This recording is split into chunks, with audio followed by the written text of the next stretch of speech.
A powerful nor'easter was forecast to dump snow from North Carolina to New England this weekend, prompting officials along the East Coast to begin preparing for treacherous travel conditions and the potential for mass power outages. The worst of the storm was forecast to hit eastern Long Island and coastal New England, where blizzard conditions were expected and up to 2 feet of snow could fall, meteorologists said Friday.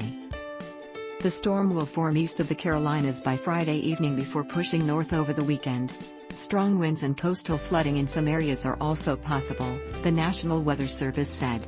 Ahead of the storm, a string of winter storm watches and warnings were in effect for a large swath of the coastal mid-Atlantic up into the coastal northeast, forecasters said.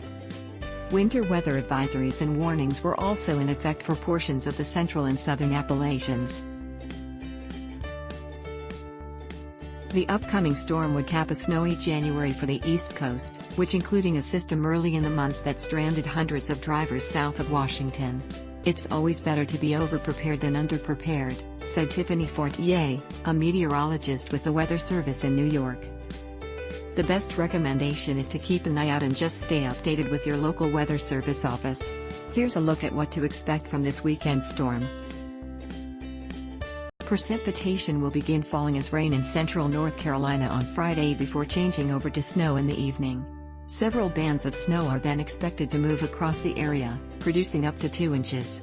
In northeast North Carolina, similar amounts of snow were expected before the storm moves north along the east coast. Parts of the state have just been emerging from the tail end of a winter storm about a week ago, said the emergency management coordinator in Fayetteville, Scott Bullard. It's not often that these things occur like this, he said, referring to consecutive winter storms in the south, certainly not in serial fashion, or close to each other. City departments met on Thursday to prepare, taking a look at their fleet of trucks fitted with brine and plows, and at sports or waste management schedules, he said. While his city of about 210,000 was expected to get but a dusting of snow, the authorities were keeping an eye on the changing models until they get an ironclad picture of the forecast, he said.